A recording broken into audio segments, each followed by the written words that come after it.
Sabe esses papos de fulano é o Messi japonês ou ciclano é o Pelé americano? Geralmente é tudo bem exagerado, né? Mas esse tipo de comparação fez a gente pensar que, pô, quem seria o Pelé europeu? Qual jogador mais se aproxima do Zico na Europa? Então nesse vídeo a gente vai separar alguns grandes jogadores da história do Brasil e tentar pensar em quem que meio que seria o equivalente deles no futebol europeu, beleza?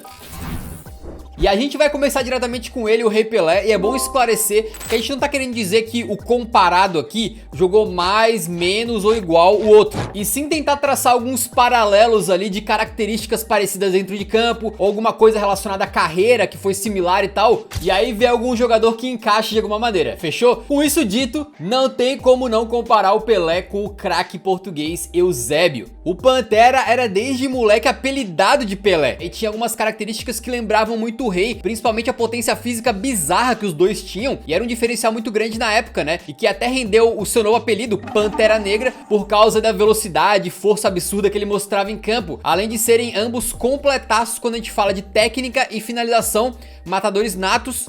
E aí, fora essas semelhanças no estilo de jogo, eles também eram grandes rivais dentro de campo, né? Eles disputaram a final da Copa Intercontinental, o Mundial de Clubes da época, né? Vencido pelo Santos de Pelé, e até um jogo decisivo de Copa do Mundo, quando Portugal eliminou o Brasil lá em 66. Então teve uma vitória pra cada lado, digamos assim, né? Ambos são lendas máximas de seus países aí e de um clube gigante. Nos deixaram nesse século, o Pelé em 2022 e o Pantera lá em 2014. E os dois se despediram aí como verdadeiros reis do futebol das suas respectivas nações, né? Não tem encontro melhor que esses dois. E de novo, a gente começa com o jogador mais incomparável, que é o Pelé, né? Pra deixar claro que isso aqui é meio que uma brincadeira, né? A gente tá tentando achar semelhanças aí entre os jogadores, mas pô, o Pelé é o único jogador com 3 Copas do Mundo. Só aí já seria impossível comparar com qualquer um, né? E por falar em Pelé, fica o nosso apelo pra você assistir o nosso vídeo especial Craques Eternos Pelé, o rei do futebol, que ficou absolutamente fantástico e eu tenho certeza que você vai gostar.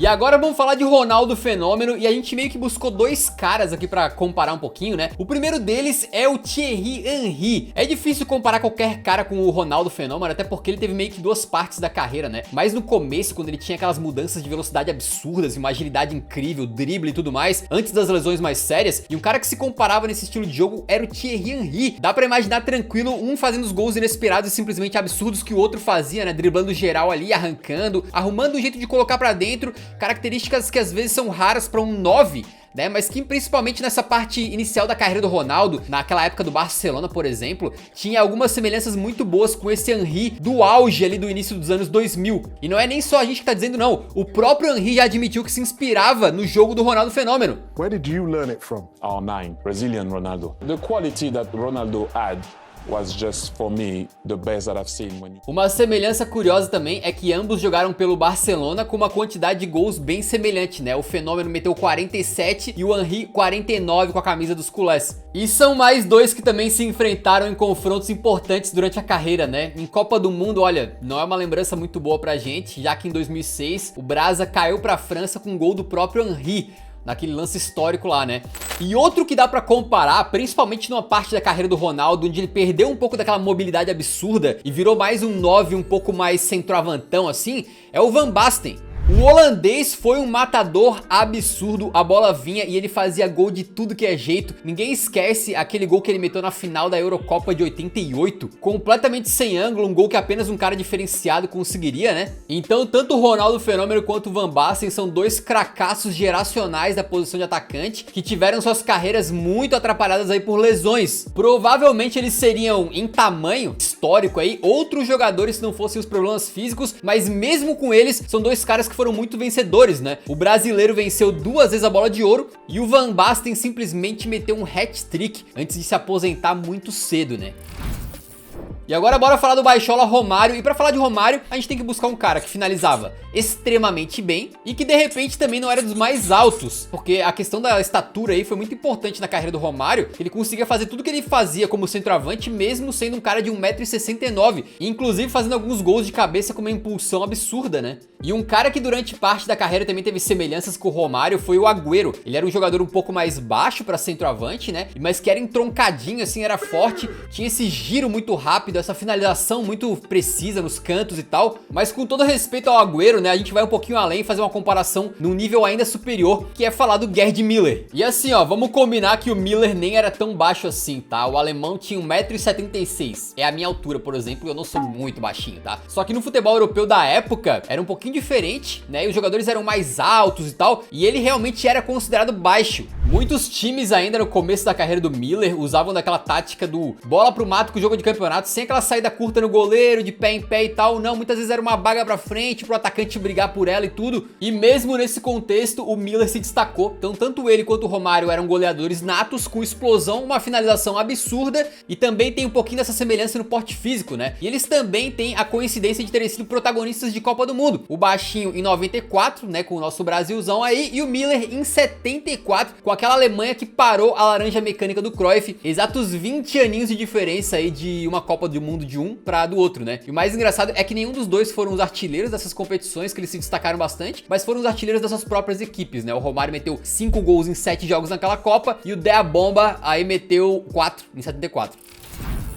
Agora vamos falar do menino Ney, que jogava ali como ponta esquerda, com uma capacidade de drible muito absurda, que também fazia muitos gols, e depois se transformou mais no armador pelo centro e tal. E um jogador europeu que lembra um pouco as características, principalmente dessa parte quando o Neymar jogava mais aberto, né, era o Eden Hazard. Uma semelhança logo de cara é que ambos explodiram mais ou menos na mesma época, quando o Hazard tava começando a fazer umas temporadas absurdas pelo Lille e ganhando o melhor jogador da liguinha 2 vezes, né? Era justamente quando o Ney tava começando a estourar e deitar e rolar no Santos. Isso lá pra 2011, 2012 e tal. Aí eles foram estourar de vez mesmo quando o belga foi pro Chelsea e o Neymar só um aninho depois foi pro Barcelona. Então algumas características de jogo eram semelhantes, porque o Hazard também era um ponto esquerda que tinha uma capacidade de drible muito boa e que gostava de chegar na área pra fazer os seus gols, ainda bem menos do que o Neymar, né? Mas eles também tinham quase a mesma idade, só um aninho de diferença, e carreiras parecidas nesse sentido de irem pra um clube mais forte, mais ou menos na mesma época. O Neymar dos últimos anos tem sido mais um meio campista, né? Criando jogadas pelo centro e tal, mas se a gente pegar o Neymar de boa parte da carreira, que era jogando pela ponta esquerda e caindo pra dentro, né? Um construtor de jogadas, muito técnico e tal, o Hazard tinha algumas coisas bem semelhantes. Inclusive ambos faziam fila e saíam driblando vários jogadores, ainda que o Hazard um pouco mais na arrancada e na velocidade,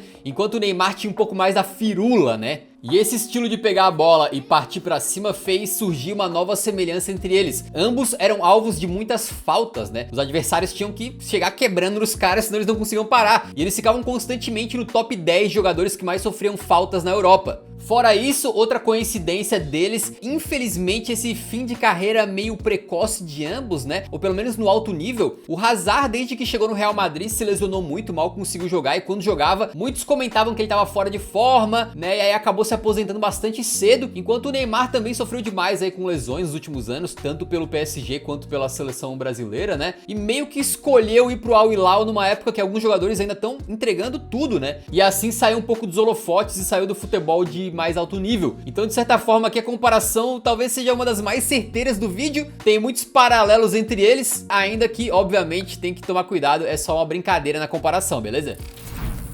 Agora vamos falar dele, nosso querido Adriano, o Imperador. E tem um jogador europeu aí com uma característica bem semelhante a dele, que é o Lukaku, cara. Os dois centroavantes simplesmente absurdos de fortes, né? Uma altura ali semelhante. E além disso, ambos canhotos com uma capacidade de sentar uma sapatada inacreditável na redonda. Outra semelhança é que ambos acabaram se identificando com a Inter de Milão, né? Foi lá onde o Adriano ganhou o apelido de Imperador, ganhando 4 títulos de Série A e marcando 74 gols, e também foi onde o Lukaku conseguiu seu títulozinho de Liga Italiana, marcando 78 gols com a camisa dos Nerazzurri. Números parecidos, por mais que o Adriano ainda seja considerado uma lenda por lá, enquanto o Lukaku tentou ir pra Juventus, aí acabou fechando com a Roma, e a torcida da Inter ficou completamente pistolaça. Ele que tinha desenvolvido uma bela relação de amor ali com o pessoal da Inter, mas acabou botando tudo a perder, né?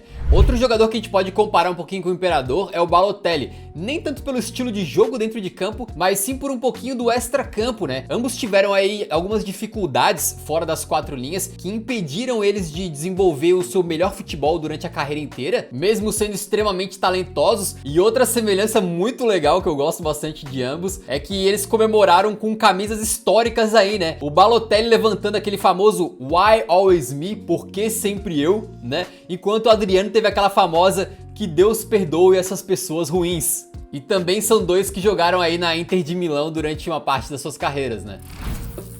E muitos dos jogadores que a gente pensou, foi difícil achar alguém que dá pra fazer realmente uma comparação. Inclusive, se você tiver algumas comparações melhores, coloca nos comentários aí discutindo numa boa, que vai ser bem legal ver a visão de vocês sobre o assunto. Mas dois jogadores que realmente pareciam muito na forma de jogar eram Garrincha, do Brasil, e George Best, da Irlanda do Norte, e eles tiveram carreiras parecidas dentro de campo, mas infelizmente também algumas questões fora do campo que atrapalharam ambos, né?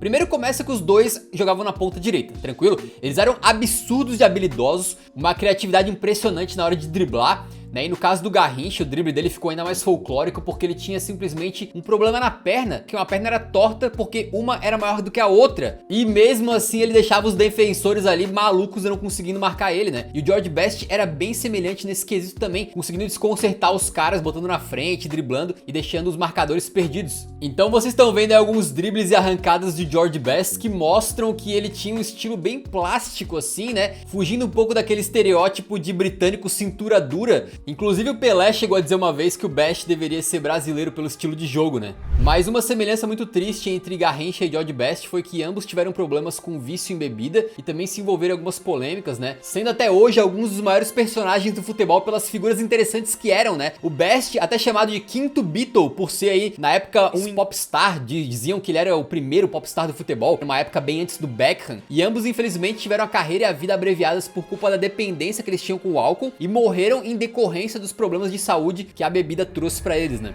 E é sempre importante falar disso e conscientizar como esses problemas aí, como vícios, né, problemas psicológicos, depressão e tudo, devem ser tratados com muito carinho e com muito cuidado. Se hoje a gente já tem dificuldade pra debater um pouco disso no meio do futebol, imagina 20, 30, 40, 60 anos atrás. Muitas dessas lendas podiam ter jogado mais bola e, mais importante ainda, terem vivido mais tempo, né? Se a sociedade aí e os clubes tivessem dado devida importância pros problemas deles e ajudado os caras, né? É sempre bom parafrasear as últimas palavras do próprio George Best: não morra como eu.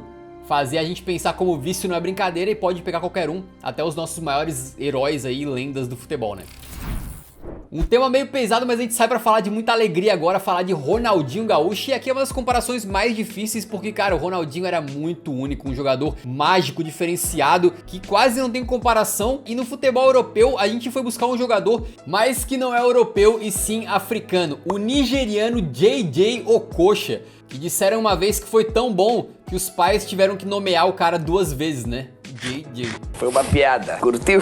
Tanto o Ronaldinho quanto o Okocha são a síntese do futebol arte, né? Aquela parada da magia com a bola, aqueles dribles absurdos que a gente questiona se é real mesmo, porque a maioria dos jogadores sequer consegue pensar algumas coisas que eles faziam, muito menos executar. E no futebol europeu de hoje, às vezes tão físico e tão tático e tal, é bem raro a gente ver jogadores tentando fazer coisas incríveis como o Okocha e o Ronaldinho faziam, né? E uma coisa bacana também é que ambos jogaram juntos no PSG, exatamente. Foi por um tempo ali depois do Ronaldinho ter chegado do Grêmio, né? E aí pelo Okocha ser um pouco mais velho que o Bruxo, eles formaram uma relação meio que de professor e aluno. E tipo assim, não é nem a gente tá falando não, tá? É o próprio Ronaldinho que já assumiu que ficava observando o JJ no treino, fazendo aquelas maluquices com a bola pra aprender e depois tentar fazer algo semelhante também. Bacana, né?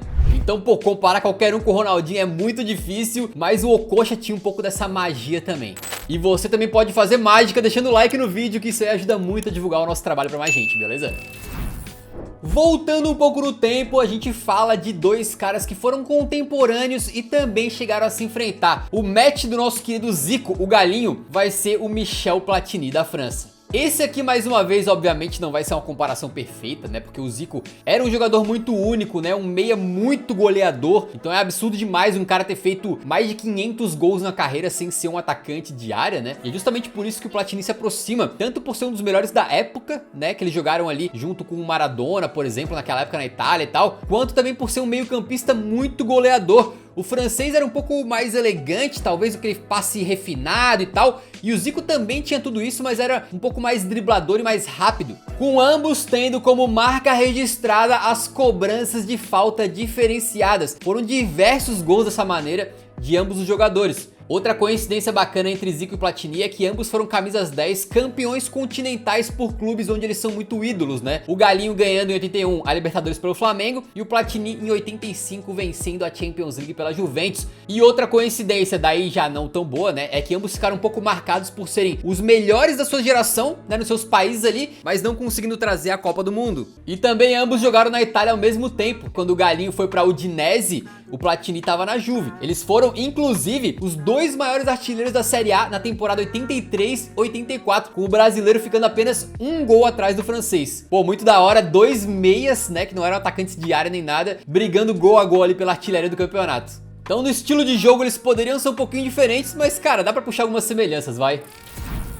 E por último, a gente vai falar de dois caras iluminados. Um foi o último brasileiro a vencer uma bola de ouro, o Kaká. E outro, talvez, quem sabe, vai ganhar uma bola de ouro no futuro próximo, que é o Bellingham. E assim, é óbvio que o Bellingham tá no começo da sua carreira, enquanto o Kaká já teve a sua carreira inteirinha de muito sucesso, né? Mas não dá pra negar o quão estourado tá o Belligol agora no Real Madrid. E essa comparação entre os dois também meio que não veio da gente, tá? Ela foi puxada aí pelo próprio Carlo Ancelotti, que treinou o Kaká no Milan, campeão da Champions, e também tá treinando agora o Bellingham no Real Madrid. Ele chegou a falar um pouco das semelhanças entre eles. Estou surpreendido com Bellingham, como he estado surpreendido quando he visto por primeira vez a Kaká. E se o Carleto falou, tá falado, né? Ele disse que o Kaká era melhor com a bola no pé, e a gente sabe disso porque uma das características mais especiais dele era justamente essas arrancadas que ele dava, né? Então na visão do Ancelotti, o Kaká era melhor chegando na área com a bola, enquanto o Bellingham é melhor chegando na área sem a bola, ou seja, ele sai da área, faz a jogada e se projeta para receber na frente, vindo ali como um elemento surpresa, vindo de trás para receber a bola já dentro da área. E é curioso talvez porque antes do Real Madrid provavelmente a gente nunca faria essa comparação, já que o Bellingham no Borussia Dortmund costumava jogar de segundo volante. Ele era um cara que ficava mais pra trás no campo, né? E foi o próprio Ancelotti que viu nele a possibilidade de jogar mais pra frente, como uma espécie de meio atacante, né?